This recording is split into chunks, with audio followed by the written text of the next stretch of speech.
Hello दोस्तों। आपने ऑब्वियो का नाम तो सुना ही होगा। अगर आप मैथ्स पढ़ रहे हो तो ऑब्वियो आपने सुना ही होगा। लेकिन आप ये जानते हैं कि ऑब्वियो होता क्या है, ये बना कहाँ से और इसका प्रयोग कहाँ पे होता है और ये किस काम के लिए होता है। तो मैं बताऊंगा आपको कि ये क्या होता है, कहाँ से बना, ये कैसे बनता है और इसका मतलब क्या होता है और ये कितने प्रकार का होता है। तो चलो फिर वीडियो शुरू करते हैं। मैं आपको ऑब्वियो एनसीईआरटी की बुक से समझाना चाहता हूँ, लेकिन एनसीईआरटी की बुक में थोड़ी कठिन लैंग्वेज में लिखा है, लेकिन मैं आपको बहुत अच्छे से सरल भाषा में समझा दूँगा। तो चलो आप अपनी बुक को देखिए या यहाँ पे देखिए। हम 3.2 ऑब्वियो मैट्रिक्स में चलते हैं। तो इसमें क्या लिखा है, मान लीजिए कि हमें यह सूचना व्यक्त करना चाहते हैं, उन्हें एक सूचना व्यक्त करना चाहते हैं कि राधा के पास 15 पुस्तकें हैं। हाँ, तो इसे हम कोष्टक के अंदर 15 के रूप में लिख सकते हैं, मतलब कोष्टक के अंदर 15 लिख सकते हैं। इस समझ के साथ व्यक्त कर सकते हैं, मतलब अपने ऐसा लिख सकते हैं कि कोष्टक के अंदर लिखित संख्या राधा के पास पुस्तकों की संख्या है। कहने का मतलब है कि जो कोष्टक के अंदर लिखी है वो संख्या राधा के पास पुस्तकों की संख्या है। अब यदि हम यह व्यक्त करना है कि राधा के पास 15 पुस्तकों के साथ 6 कलमे भी है, तो हम इसे 15 और थोड़ा ये दूर छोड़ के जगह छोड़ के 6 लिख देंगे और ब्रैकेट बंद कर देंगे। इस प्रकार से लिख सकते हैं। तो इस समझ के साथ व्यक्त कर सकते हैं कि कोष्टक के अंदर प्रथम प्रविष्टि मतलब पहली वाली संख्या पुस्तकों की है, तथा द्वितीय प्रविष्टि, प्रविष्टि माने उसके अंदर लिखी हुई चीज, दूसरी प्रविष्टि राधा के पास कलमे है की संख्या दर्शाती है।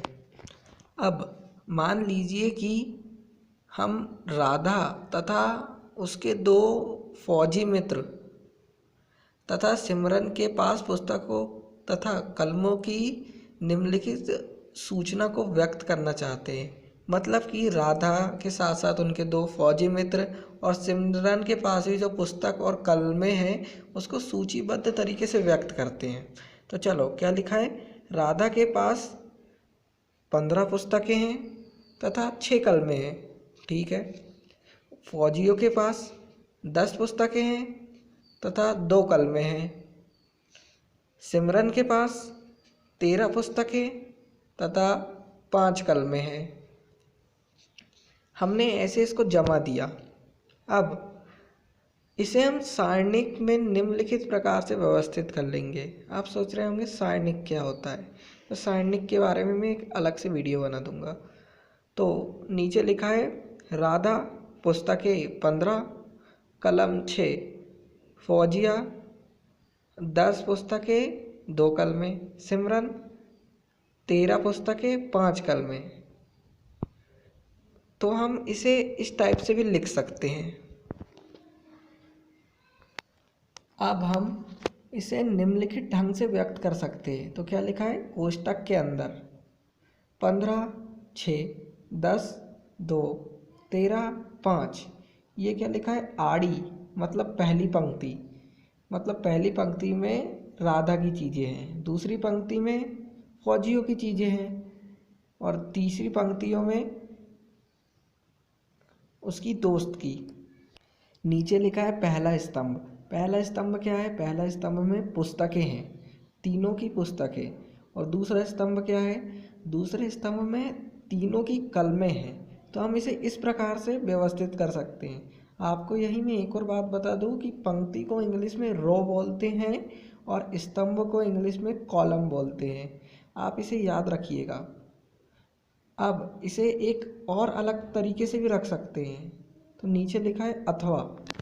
अब हमने इसको पलट दिया, पुस्तक को पंक्तियों में और कलम को पंक्ति में कर दिया और राधा, फौजी और सिमरन को हमने क्या कर दिया, स्तंभ में कन्वर्ट कर दिया। मतलब हम इसे ऐसे भी लिख सकते हैं। तो क्या लिखा है, पुस्तकें कलम, राधा के पास 15 पुस्तकें थी और 6 कलम, फौजी के पास 10 पुस्तकें थी और 2 कलम, सिमरन के पास 13 पुस्तकें थी और 5 कलम।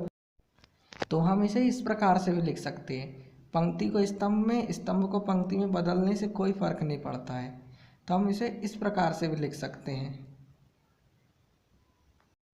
मेरा कहने का मतलब है कि ऑब्व्यू इसीलिए बनाया जाता है कि अपन किसी भी चीज़ को अच्छे से व्यवस्थित करके रख सके और इसे बहुत अच्छे से रख सके, पंक्ति को स्तंभ में, स्तंभ को पंक्ति में बदल सके। और ऑब्व्यू की खोज किसने की है वो तो मेरे को नहीं पता, लेकिन मैं इसे ढूंढ के जल्दी आपके साथ शेयर करूँगा। और अगर ऑब्व्यू से रिलेटेड आपको कोई भी छोटी से छोटी भी चीज़ के बारे में जानना है तो आप मुझे बताइए, मैं आपको बताऊंगा, या किसी भी डाउट है तो मुझे आप बताइए, मैं इसे सॉल्व कर दूंगा। धन्यवाद। इसके बाद की वीडियो मैंने बना दी है, आप उसे जाकर देख लीजिए।